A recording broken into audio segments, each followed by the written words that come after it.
Сакрэты кніжных рарытэтаў. Аўтарскі праект Алеся Сушы пра скарбы хрысціянскай літаратуры і не толькі.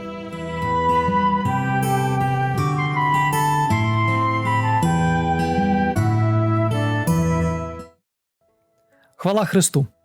Гэтым разам мы паспрабуем з вамі паразмаўляць пра найбольш старажытны кніжны помнік, які фактычна, можа быць, нават узнік на беларускай зямлі. А такую кнігу можна было б назваць першакнігаю беларускага народа. І гэты каштоўны кніжны помнік, безумоўна, мусіць заняць асаблівае месца ў любым разглядзе, звязаным з гісторыяй беларускай культуры, з гісторыяй рэлігіі і царквы ў Беларусі, з гісторыяй праваслаўнай, уніяцкай, каталіцкай цэркваў, з гісторыяй дзяржаўных спробаў арганізацыі культурнага жыцця ў Беларусі. Гэты помнік, безумоўна, з'яўляецца пасведчаннем і пацверджаннем таго даўняга і складанага шляху, які прайшла Беларусь ад моманту хрышчэння, ад моманту знаёмства, першага знаёмства з Словам Божым да нашых дзён. Фактычна, тысячагадовая гісторыя хрысціянства ў Беларусі паўстае праз аналіз адной толькі кнігі. Гаворка сёння пройдзе прысвечаная будзе так званаму тураўскаму Евангеллю. Безумоўна, я думаю, усе чулі гэту кнігу, а многія нават прыблізна здагадваюцца, што яна сабою уяўляе, і гэта абсалютна заканамерна. Сапраўды, тураўскае Евангелле – гэта хіба што самы старажытны кніжны помнік, які ўзнік на беларускай зямлі. Датуецца ён прыблізна сярэдзінаю 11 стагоддзя, а я тут адразу скажу вам, што у прынцыпе ва ўсходнеславянскім вось гэтым нашым рэгіёне няма ніводнай кнігі, якая б мела больш ранняе паходжанне. То есть раней, чым 11 стагоддзя, ўсходнеславянскі свет кніг не ведае ў прынцыпе. Таму тураўскае Евангелле – гэта не проста самы старажытны кніжны помнік, які мае беларускае паходжанне, але гэта яшчэ і адзін з найдаўнейшых кніжных помнікаў ва ўсходняй Еўропе. Пра яго паходжанне пытанне, скажам так, вельмі няпростае, авеяныя шматлікімі міфамі і легендамі. На вялікі жаль, нягледзячы на выключную значнасць гэтага кніжнага помніка, тураўскага Евангелля, у беларускай, ды не толькі ў беларускай, але і ў замежнай таксама такой навуковай і масавай свядомасці гэты помнік вельмі часта суправаджаецца шматлікімі памылковымі звесткамі. Вось калі вы адкрыеце, напрыклад, беларускія энцыклапедыі, манаграфіі, падручнікі, у многіх з іх пра тураўскае Евангелле шмат напісана, але вельмі часта мы там бачым безліч, проста безліч памылак і недакладнасцей. Мы там бачым, напрыклад, звесткі пра дзіўныя памеры гэтай кнігі. У адных, напрыклад, даследаваннях абазначана, што кніга мае памеры 20 на 26 сантыметраў. У другіх мы бачым, што тураўскае Евангелле мела памеры 21 на 16, у трэціх 22 на 18 сантыметраў і гэтак далей. Ну, здавалася б, што прасцей, узяў ды памераў, так?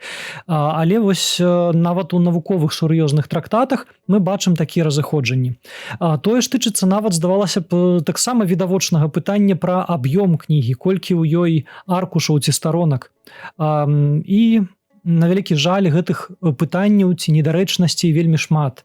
Больш таго, і ў большасці сучасных публікацый, нават навуковых і энцыклапедычных, вы не зможаце пабачыць выяву сапраўднага тураўскага Евангелля.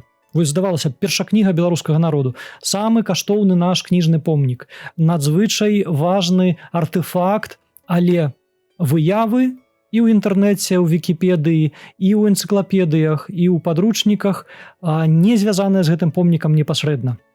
Гэта найчасцей копіі з копій, якія таксама зробленыя з копій. Так склаўся, так бы мовіць, лёс. Чаму так склалася, мы пра гэта сёння якраз з вамі пагаворым.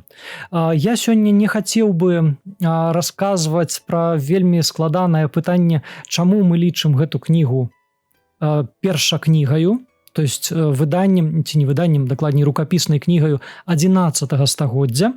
Я думаю, што гэта тэма для асобнай размовы, бо на вялікі жаль у старажытных рукапісах не было тытульных аркушаў, дзе б можна было так лёгка, як сёння, прачытаць, калі кім выдадзена кніга.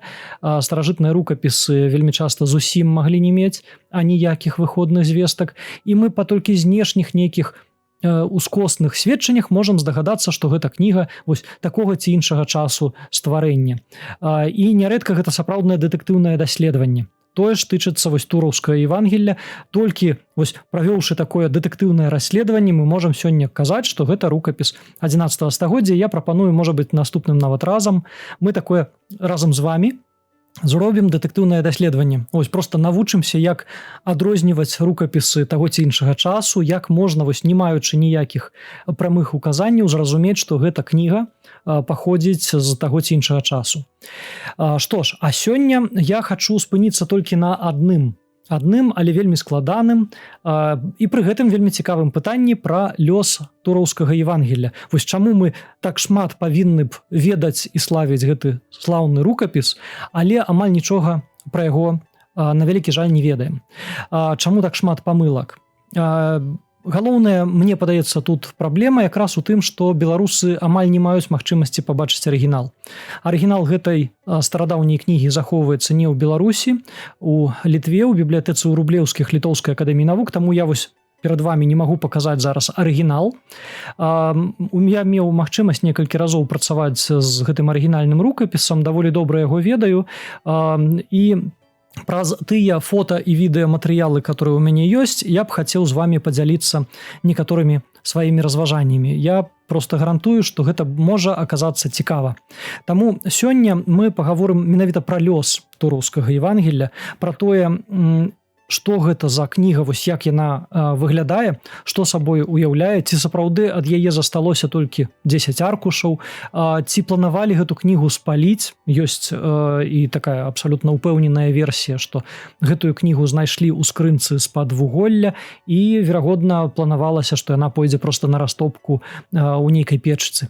Вось. Ёсць і іншыя вельмі цікавыя таксама гіпотэзы, звязаныя з бытаваннем і захаваннем гэтай унікальнай, сапраўды вельмі важнай рукапіснай кнігі. Пра гэта мы сёння і пагаворым. Таму прапаную пачынаць. Першае, што трэба абазначыць, што гэты рукапіс, гэта кніга, я маю вось зараз перад сабою такое факсімільнае ўзнаўленне, якім даводзілася больш 10 гадоў таму назад займацца. У 2014 годзе мы выпусцілі такое факсімільнае ўзнаўленне, якое сапраўды, мне падаецца, ледзь не ўпершыню дакладна з захаваннем усіх асаблівасцей арыгінала, рукапісных пазнак на старонках, асаблівасцей пергаменту старажытнага, пячатак, нейкіх падкрэсленняў, плямаў нават, з усімі асаблівасцямі адзін у адзін, як было ў арыгінале, мы гэтую кнігу перавыдалі. І вось сёння мы будзем ёю карыстацца, каб зразумець, што ж гэта за такі вось незвычайны артэфакт. Па-першае, трэба сказаць, што тураўскае Евангелле было адшуканае менавіта ў Тураве у 1865 годзе падчас такой спецыяльнай місіі. Гэта была, можна так сказаць, археаграфічная экспедыцыя, арганізаваная Віленскай навучальнай акругаю з мэтаю пошукаў старажытнасцей. Гэта быў такі перыяд сярэдзіны 19 стагоддзя, калі ўсе вельмі цікавіліся пошукам старажытнасцей. Калі памятаеце, у Лагойску, напрыклад, ствараўся першы на нашых землях такі музей старажытнасцей. Графы Тышкевічы займаліся гэтай працаю, і ў далейшым аснова гэтага музея стала падставаю для ўзнікнення Віленскага музея старажытнасці, які у нейкай меры праз пэўныя калекцыі існуе і дагэтуль. Фактычна, гэта пачаткі нашай гісторыі, і вось у той жа час пачынаецца не толькі гісторыя музейнай справы, але і гісторыя бібліятэчнай справы у такім новым публічным фармаце. Бо замест старажытных манастырскіх, касцельных, царкоўных і іншых, там, напрыклад, прыватнаўласных бібліятэк, узнікаюць бібліятэкі публічныя, разлічаныя на шырокую аўдыторыю. І вось якраз у такую віленскую публічную бібліятэку рукапіс тураўскага Евангелля быў неўзабаве перададзены. Адшукалі гэты рукапіс у Тураве мясцовыя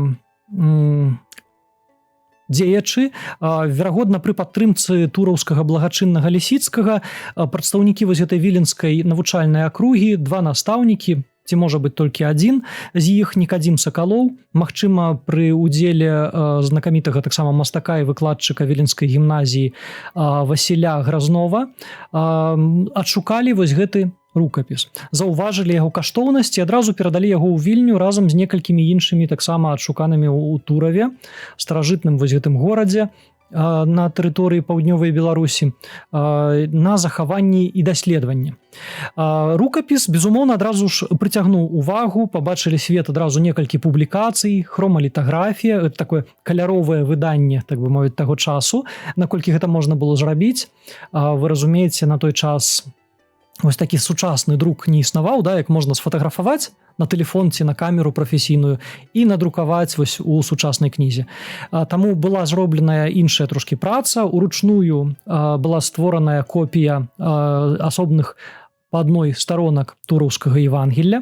На аснове гэтых малюнкаў былі зробленыя гравюры на камені, літаграфіі, больш таго, зробленыя ў некалькі заходаў для розных фарбаў, таму атрымалася так званая хромалітаграфія, то есть каляровая літаграфія, якая паўтарала асаблівасці, характэрныя рысы арыгіналу. Хаця трэба прызнаць, што такая копія, малюнак з малюнка, ўсё-такі мае цэлы шэраг недакладнасцей, і на вялікі жаль, вось менавіта гэтымі копіямі з копій да сёння карыстаюцца. Амаль ва ўсіх выданнях нашага часу мы бачым копіі з вось гэтай хромалітаграфіі, выдадзенай у Пецярбургу ў канцы 60-х гадоў 19 стагоддзя, вось у такой старой вельмі тэхніцы, замест таго, каб карыстацца сапраўдным арыгіналам, который ёсць, даступны для выкарыстання і рэпрадукавання. Дык вось тураўскае Евангелле. Па факце гэта было не тое, што можа падацца на першы погляд. Гэта не была кніга паўнацэнная, гэта былі асобныя аркушы, якія адразу ж вельмі здзівілі даследчыкаў і шырокую аўдыторыю, бо не было зразумела, чаму толькі вось 10 аркушаў асобна ляжалі да нейкай старажытнай кнігі і што гэта за яно, што з імі рабіць. Першыя ж даследаванні паказалі, што гаворка ідзе пра вельмі старажытны кодэкс. Кодэкс, верагодна, 11-га, ці, як думалі, можа быць, яшчэ і 12-га стагоддзяў, на которым мы можам бачыць вельмі архаічныя рысы царкоўна-славянскай мовы, і, канешне, было зразумела, што гаворка ідзе пра евангельскі тэкст. Даследаванні адразу ж паказалі, што перад намі не традыцыйнае чацвераевангелле ці евангелле вось у традыцыйнай прывычнай нам форме, як мы прызвычаіліся, да, знаёміцца з новазапаветнымі кнігамі Евангелія паводле Мацея, Лукі, Марка, Яна. Гэта ўсё абсалютна як бы нам прывычна, але на 11-12 стагоддзя з такой формаю на беларускіх землях хутчэй за ўсё яшчэ не былі знаёмыя. Усе нашы старажытныя Евангеллі гэта так званыя апракасныя Евангеллі, альбо Евангеллі тыднёвыя, у якіх чытанні з Бібліі, найперш з гэтых кніг Евангелля, даюцца не ў паслядоўнасці, як вось апісваецца жыццё Хрыста у, значыць, традыцыйных поўных Евангеллях для чытання, але даецца ў адпаведнасці з службамі на кожны дзень года. І ёсць 2 тыпы Евангелляў, кароткае і поўнае апракаснае Евангелле. Вось тураўскае Евангелле – гэта такі прыклад кароткага апракасу.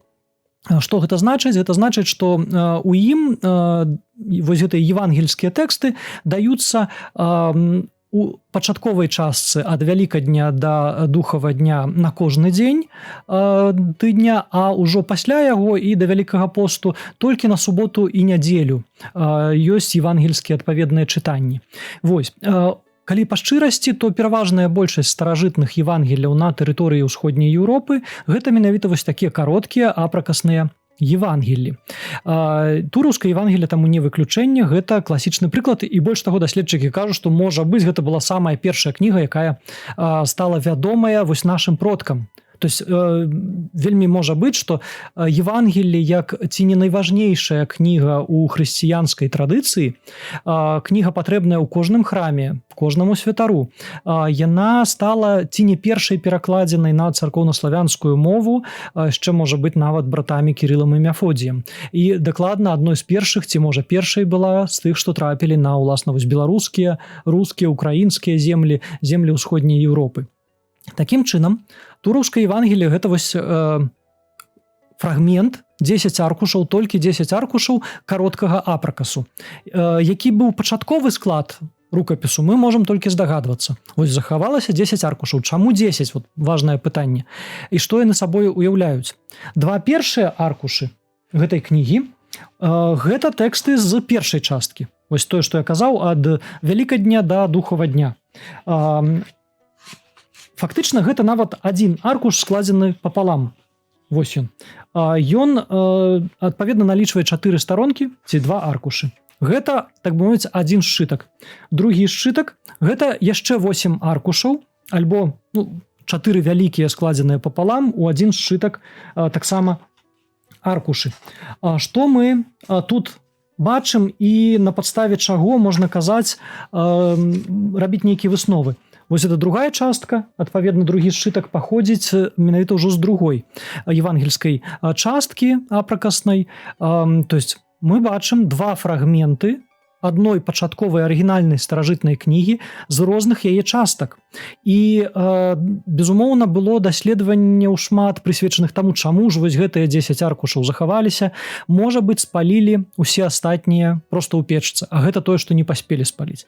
Можа быць, іншыя былі забруджаныя, вось ляжалі ў нейкіх гэтых скрынках з вуголлем і зноў жа не дажылі да нашых дзён, сапсаваліся, пакрыліся цвіллю, ўсё бывае, згарэлі ў вогнішчах, вось скрадзеныя, можа быць, нават і такое ж бывала. Прычын не знаходзілі вельмі доўгі час, але было зразумела, што гэта вось сапраўды 2 фрагменты з розных частак старажытнага Евангелля. І вось мы з вами сёння прыблізную здагадку, я думаю, што можам выказаць і абмеркаваць. Тураўскае Евангелле 11 стагоддзя гэта так склалася, што не толькі тэкст 11 стагоддзя. Больш уважлівае знаёмства паказвае, што разам са старажытнымі такімі вялікімі літарамі уласна евангельскага тэксту мы тут бачым і нешта іншае. Гаворка ідзе пра тэксты, напісаныя маленькімі літарамі. То есть, калі асноўная частка Евангелля пісалася так званым уставам, гэта літары вялікага памеру, такія прамыя, роўныя, з дакладнымі краямі, не нахіленыя, то надпісы некаторыя на палях і на адной асобнай староначцы, яны маюць зусім іншы характар. Гэта так званы скорапіс, больш позні.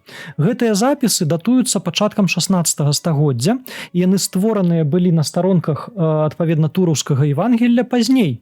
То есть яны не маюць дачынення да пачатковага складу. І вось знаёмства з гэтымі тэкстамі адкрывае нам таямніцу тураўскага Евангелля, што ж мы тут маем. А маем мы, па сутнасці, гістарычны дакумент. Бо на гэтых старонках мы маем 2 запісы, гэта называецца сярод даследчыкаў укладнымі ці фундушовымі ці дароўнымі, дарчымі яшчэ надпісамі ад імя вельмі вядомай асобы князя Канстанціна Астрожскага.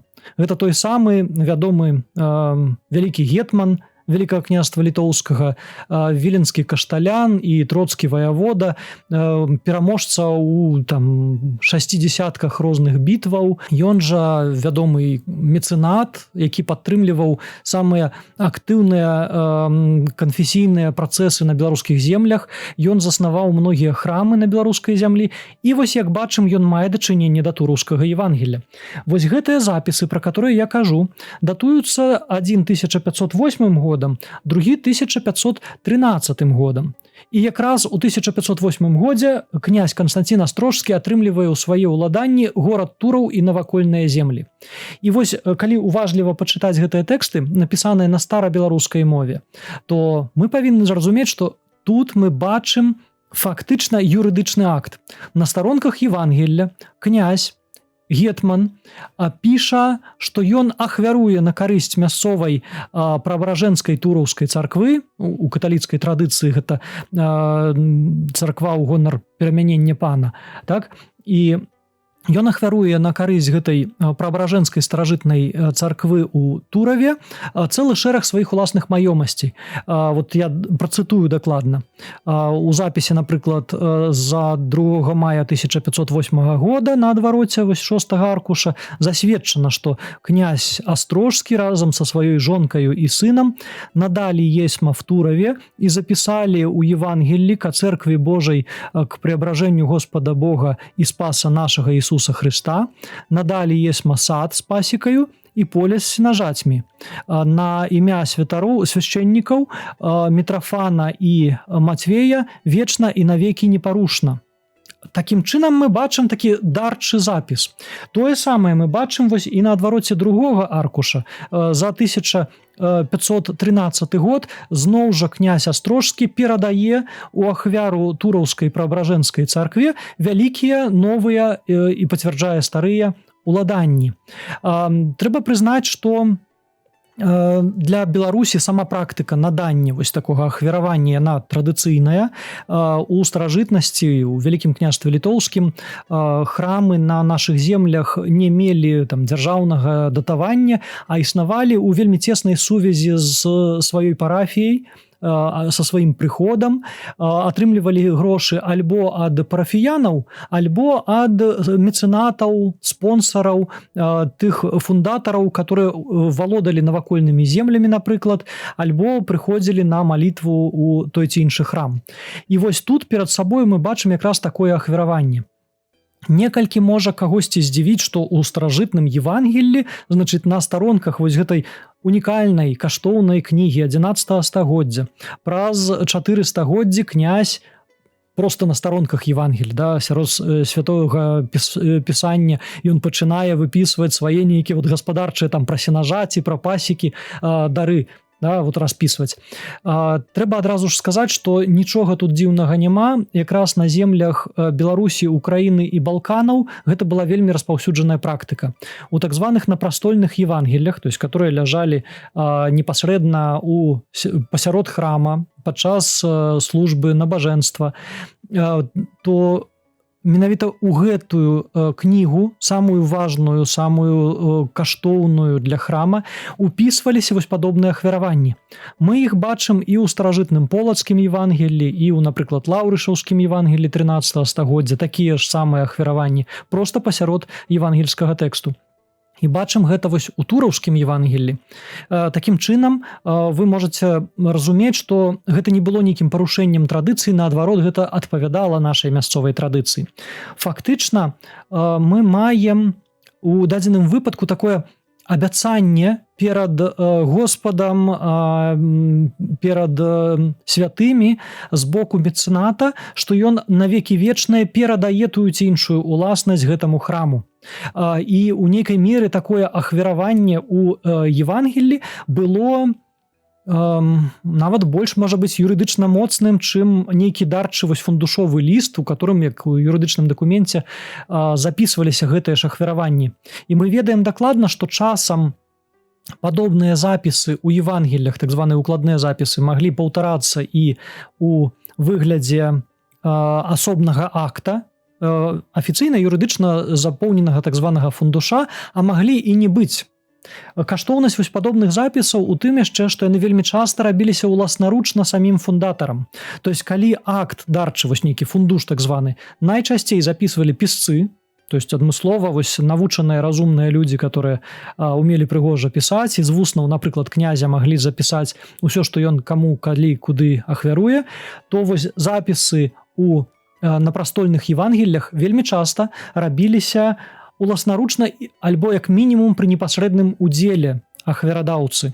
І ў дадзеным выпадку мы якраз маем справу з падобным запісам пачатку 16 стагоддзя. Некалькі можа, праўда, здзівіць тое, што гэты запіс не проста зроблены на палях. Вось на адвароце 6 аркуша там запіс зроблены на палях Евангелля, а на адвароце другога аркуша проста пасярод старонкі. То есть вот папярэдняя старонка гэта звычайнае Евангелле 11 стагоддзя тэкст.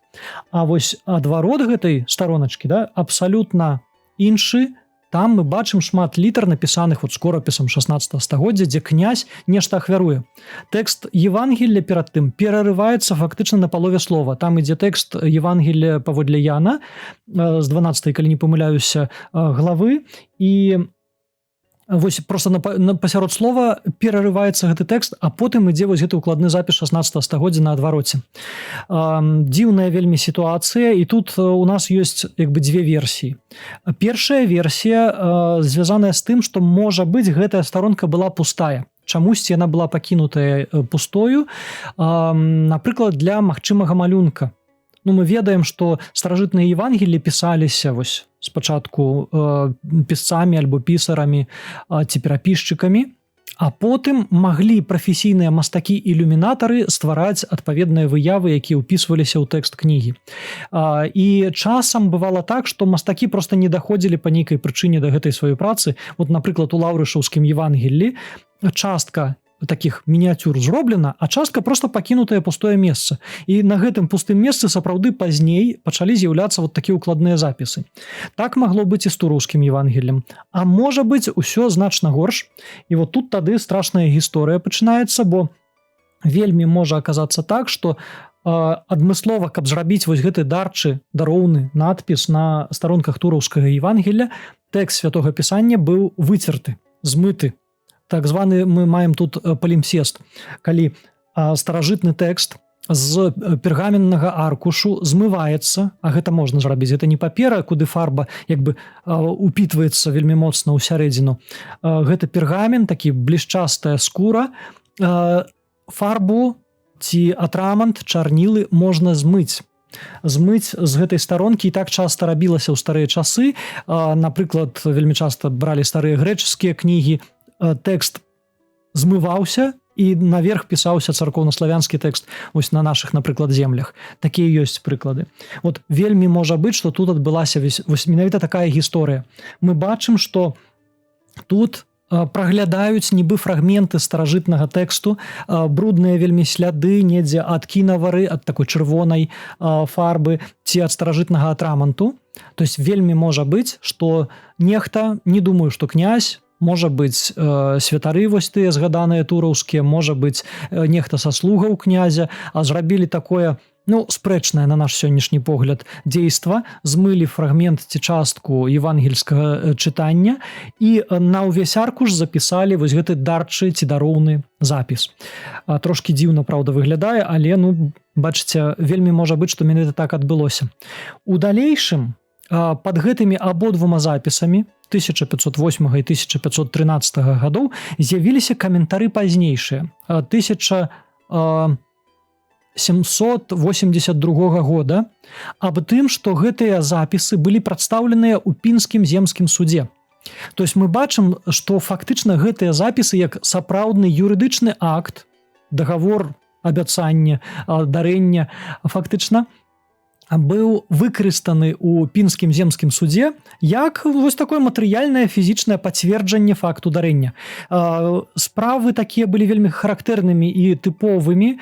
Вельмі часта ў беларускіх судах разглядаліся старажытныя фундушы храмам ці парафіям ці манастырам і кляштарам. І вельмі часта для пацверджання правоў уласнасці прадастаўляліся ў судах якраз Евангеллі ці іх часткі, фрагменты, каб проста паказаць, што вось, бачыце, перад вамі сапраўдны дакумент, арыгінальны таго часу, і вось у нашым напрастольным Евангеллі, якое стагоддзямі захоўваецца ў гэтым храме, сапраўды маецца ўласнаручны запіс аб перадачы гэтых вось, напрыклад, зямель, тэрыторый, пасек на вечнае выкарыстанне. І ў далейшым гэты запіс яшчэ і паўторна быў пацверджаны у самым канцы 18 стагоддзя, это 1791-92 год, і адзін і другі запіс пацвярджаюцца, што сапраўды яны выкарыстоўваліся ў судовай практыцы. І вось пра што я хачу сказаць. Фактычна мы з вамі маем справу з вельмі такім незвычайным, можа не вельмі карэктным, як мы б сёння ацанілі, але даволі традыцыйным для свайго часу выкарыстаннем фрагментаў старажытнага Евангелля для судовай практыкі. Верагодна, ў 1782 годзе для пасяджэння ў пінску судзе былі выкарыстаныя вось гэтыя два фрагменты са старажытнага Евангелля, два сшыткі фактычна, Адзін сшытак вось з цэнтральнай часткі дасталі адзін аркуш, ад которага засталіся 4 старонкі ці 2 аркушы. І другі сшытак вот з іншага фрагмента Евангелля. Гэтыя абодва фрагменты ўтрымліваюць запісы князя Канстанціна Астрожскага. І гэтыя абодва фрагменты захаваліся да нашых дзён. Яны былі прадстаўленыя ў судзе, пра што мы маем запісы адпаведныя, і яны ж захаваліся да нашых дзён, магчыма, менавіта толькі дзякуючы гэтаму. Што было з самім астатняй часткаю Евангелля, мы не ведаем. Ці яна была знішчаная ад актыўнага выкарыстання і выйшла з ужытку проста, замененая на больш новы рукапіс ці друкаваную кнігу. Можа быць, яна была перамешчаная, пераехала ў іншы храм, у іншае месца, населены пункт. Мы не ведаем. Мы не ведаем астатняй часткі гэтай кнігі. Верагодна, яна працягвала выкарыстоўвацца вельмі доўгі час як такое прастольнае, так, Евангелле. І тым не менш, вось на сёння засталася толькі тая частка, 2 частачкі рознага, з розных фрагментаў пачатковай кнігі, у якіх засталіся гэтыя запісы. У далейшым гэтыя часткі былі аб'яднаныя. Яны трапілі ў Вільню, яны вельмі доўга захоўваліся ў аддзеле рукапісаў Віленскай публічнай бібліятэкі, адмыслова створанай у 60-х гадах. Больш таго, яны сталі самым каштоўным рукапісам старажытнай Віленскай публічнай бібліятэкі, галоўнай бібліятэкі, да, паўночна-заходняга краю Расійскай імперыі. Пэўны час яны захоўваліся ў падвалах колішняга Віленскага універсітэта, потым для бібліятэкі выдалі вельмі такое прыстойнае, цёплае, сухое і светлае памяшканне у старой абсерваторыі Віленскага універсітэта наверсе, і Евангелле рэгулярна экспанавалася, выстаўлялася ў музеі Віленскай публічнай бібліятэкі. Магчыма, дзякуючы вось спачатку дрэннаму захоўванню ў падвалах універсітэта, а потым, наадварот, выкарыстанню вельмі актыўнаму ў экспазіцыі, дзе сонечныя праменні проста парушалі паступова рукапіс, мы маем справу з тым, што многія фрагменты былі пашкоджаныя. Старыя вось гэтыя тэксты выцвілі ці пашкоджаныя механічна. І сёння некаторыя часткі вельмі складана нават расчытаць. І ўжо за апошнія 2 стагоддзі, 1,5 стагоддзі, было шмат спробаў такога вельмі уважлівага, дэталёвага, слова за словам, спробаў рэканструяваць гэты тэкст пачатковы. Бо ёсць некаторыя пропускі і пытанні. Нават у 1970-х гадах рабіліся спецыяльныя такія фотафіксацыі і фотарасчытання пры дапамозе рознага выпраменьвання гэтых пачатковых тэкстаў. Сёння гэта праца яшчэ працягваецца. Вось літаральна ў гэтыя дні вядомая даследчыца віленская Надзея Марозава таксама займаецца вось расчытаннем гэтых тэкстаў. Тым не менш, самае важнае, гэтыя 2 фрагменты засталіся. Пра іх доўгачасовае захаванне паасобку сведчыць яшчэ тое, што пачатак і канец кожнага гэтых 2 фрагментаў выглядае больш брудным, чым сярэдняя частка. Вот паглядзіце, мы маем справу з, напрыклад, першая старонка цёмная, унутраны разварот светленькі, чыстенькі, прыгожанькі. Потым канец гэтай часткі зноў цёмны, брудны, і пачатак наступнай часткі такі самы, увесь у плямах, такі пацёрты, з абарванымі краямі, з шматлікімі плямамі нейкімі і дзіўнымі іншымі фрагментамі, а потым зноў светлы чысты тэкст на працягу многіх старонак, ажно да самага апошняга аркуша, который зноў жа брудны. Гэта азначае што? Што даволі доўгі час рукапісная кніга захоўвалася у такім вось стане, ну, як бы 2 асобных сшыткаў, якія знаходзіліся пад уздзеяннем і сонца, і вільгаці, і бруду таксама. Механічныя вось пашкоджанні адбываліся гэтых аркушаў у большай ступені, чым унутранай часткі гэтых 2 сшыткаў. Сёння яны сшытыя. Верагодна, яны былі сшытыя яшчэ ў пачатку 20-го стагоддзя у Віленскай публічнай бібліятэцы. І мы тут маем такія сляды вельмі цікавыя. Вот, напрыклад, у пачатку і ў канцы блок быў прашыты і замацаваны адмысловай пячаткаю. Бачым такі цэтлік, ярлычок Віленская публічная бібліятэка нумар 1. То есть першы рукапіс Віленскай публічнай бібліятэкі.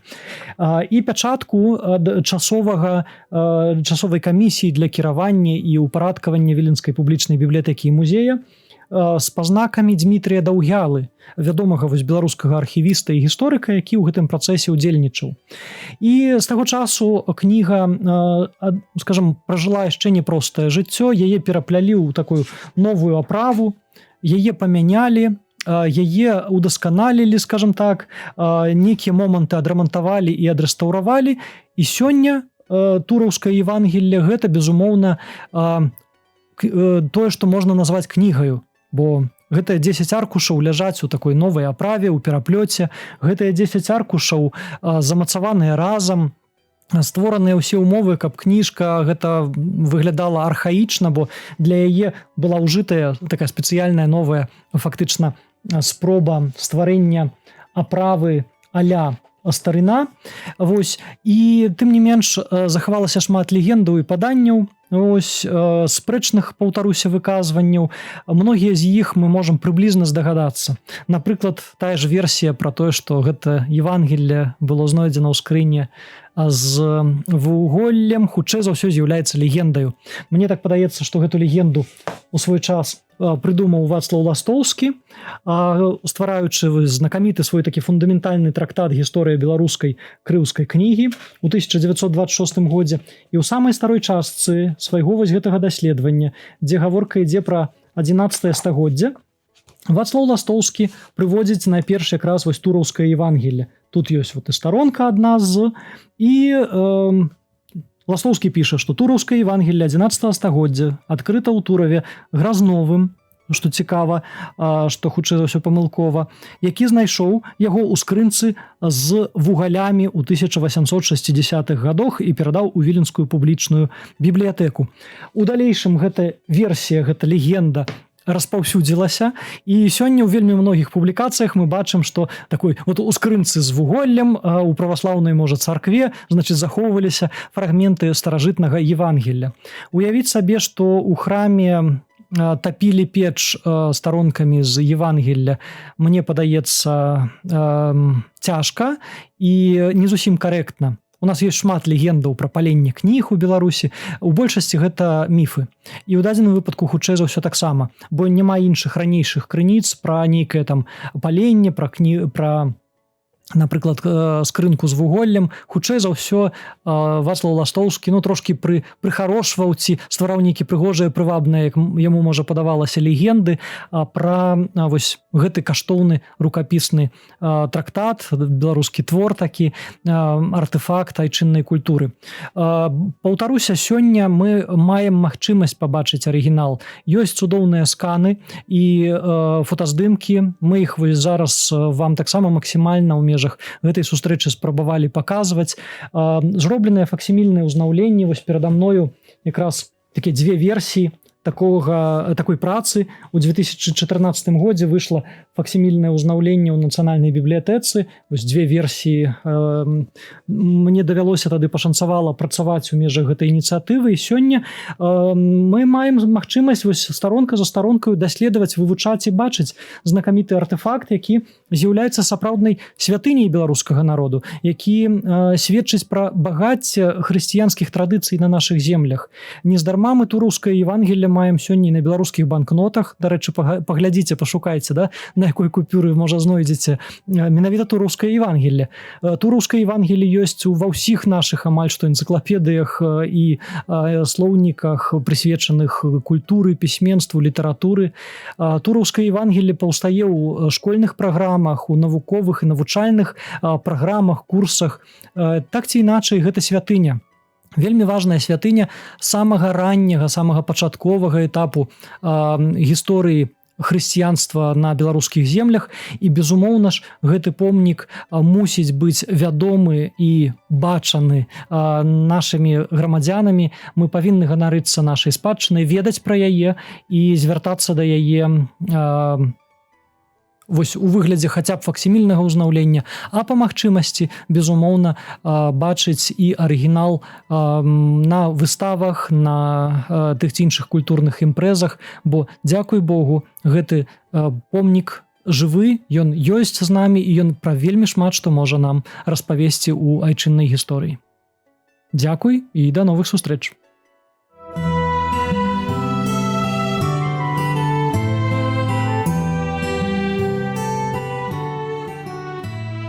Сакрэты кніжных рарытэтаў. Аўтарскі праект Алеся Сушы пра скарбы хрысціянскай літаратуры і не толькі.